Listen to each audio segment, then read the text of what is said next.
안녕하세요. 오시일억입니다.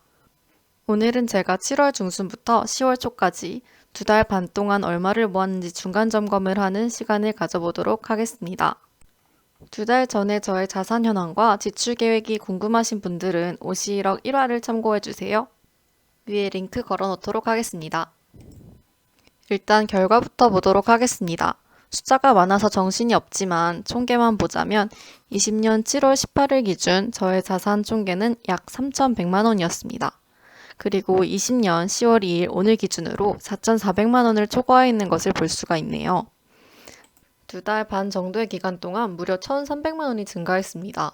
원래 월 저축 목표액을 250만 원으로 세웠었고 월급을 3번 받았으니까 750만 원이 목표 저축액이었는데 이보다 550만 원이나 많은 금액입니다. 저로서도 굉장히 놀랍네요. 이게 어떻게 된 일인지 원인을 분석해 보도록 하겠습니다. 일단 첫 번째 원인은 잔업과 출장 수당이었습니다. 7월 지출 계획을 세울 때 저는 2달간 받은 월급을 기준으로 매월 320만 원의 수입이 생긴다고 가정하였습니다. 하지만 3개월 차에 접어들면서 전보다 잔업 시간이 늘어났고 출장을 가는 경우 보시는 바와 같이 출장비 수당도 붙어서 예상보다 많은 돈을 받을 수 있었습니다. 거의 내내 출장이었던 9월 달의 경우 잔업이 적었기 때문에 월 급여 자체는 적었지만 출장 수당이 많이 들어와서 합하면 예상했던 320 얼추 비슷하게 들어온 것을 확인할 수 있습니다. 이렇듯 수입은 늘어났지만 월 목표 지출액은 훌륭하게 지켜냈기 때문에 추가 수익이 생긴 것이었죠. 3개월 동안 수입 1,060만 원에서 예상 수입 320만 원 3개월치를 뺐더니 월 급여에서만 예상 대비 약 100만 원 정도의 추가 수익이 있었던 것을 확인할 수 있었습니다. 두 번째 원인은 상여금입니다. 사실 상여금이 목표 초과 달성의 가장 큰 공신이었습니다. 7월 말 상반기 성과금으로 약 120만 원 정도, 9월 말 추석 상여금으로 약 210만 원 정도를 받았습니다. 상반기 성과금으로는 짧게 여행을 갔지만 지출이 30만 원 내외였고 추석 보너스는 코로나가 요즘 다시 심해져서 여행도 못 갔기 때문에 그대로 통장에 있는데요. 따라서 300만 원이라는 돈을 더 저축할 수 있었습니다. 하지만 이 300만 원 중 일부는 연말까지 가지고 가는 것이 아니라 조만간 치과 진료를 받을 때 사용할 예정입니다. 다음 원인은 주가 상승입니다. 저는 국내 주식과 해외 주식 개별 종목을 여러 개 사서 보유를 하고 있습니다.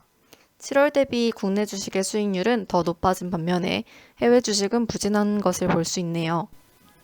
원금에는 차이가 있지만 수익금만 비교해 봤을 때 7월 누적 수익금은 약 195만 원, 10월은 약 245만 원으로 7월 대비 50만 원 정도의 추가 수익이 발생한 것을 알 수 있습니다. 네 번째 원인은 살짝 번외인데요. 부모님께서 전에 제가 맡긴 돈의 일부를 매달 제 청약 통장에 자동이체로 넣어주고 계십니다. 그래서 추가 수익이 60만 원 발생하였습니다.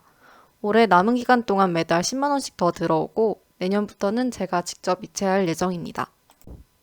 이렇게 앞서 살펴본 4가지의 초과 수익을 다 합하면 총 510만 원이 되고 처음 목표했던 750만 원에 이 510만 원을 더해주면 1260만 원, 즉 실제 2달 반 동안 증가한 1300만 원과 얼추 비슷한 결과가 나오는 것을 확인할 수 있습니다. 40만 원의 차이에는 주식 매도했을 때의 수익금이나 연금저축펀드의 수익, CMA의 이자 등이 포함되어 있습니다. 자, 그럼 이를 바탕으로 올해 남은 3개월 동안의 저축 계획을 세워보도록 하겠습니다. 7월 기준 예상 수입은 320만 원, 목표 지출액은 70만 원으로 매달 250만 원씩 저축하는 것이 목표였죠. 지금 저는 추가로 자취방을 구해서 월세 및 관리비 지출이 생겼지만 최근 3달간 수입을 돌아보면은 320만 원에서 20만 원 이상씩을 더 받고 있기 때문에 250만 원의 저축액을 유지할 수 있을 것으로 보입니다. 한편 제가 향후에 지금과 같은 잔업시간과 출장을 유지하리라는 보장이 없죠. 그런 경우를 가정해서 월 수입을 330 정도로 보수적으로 잡아보겠습니다.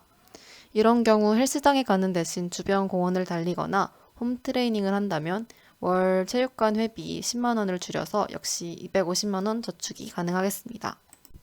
자, 그럼 이를 토대로 올해 연말까지 저축 목표 금액을 설정해 보겠습니다. 앞으로 3달이 더 남았으므로 월 저축 목표액 250만 원에 3을 곱하고 이를 현재 자산인 4,400만 원에 더해주면 5,150만 원이 되겠습니다. 하지만 여기서 치과 진료나 연말에 추가 지출이 있을 것으로 예상되기 때문에 연말까지 최소 5천만 원을 저축하는 것을 목표로 삼도록 하겠습니다. 마지막으로 누구나 다 알고 있지만 간과하기 쉬운 돈을 빨리 모으는 방법에 대해서 간략히 짚고 넘어가겠습니다.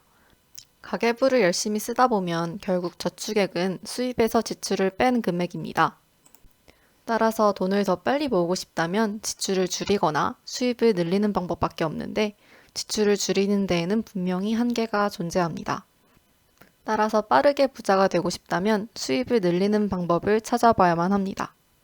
그래서 저는 요즘 본업 외에 수익을 만들기 위한 방법을 열심히 알아보는 중입니다. 다음 시간에는 제가 절약에 만족하지 않고 부업으로 추가 수익을 만들어야겠다고 결심하게 만든 책에 대한 리뷰로 돌아오겠습니다. 혹시 책 제목이 궁금하신 분들은 댓글을 남겨주세요. 그럼 긴 영상 끝까지 봐주셔서 감사하고요. 그럼 다음 화에서 봐요. 안녕.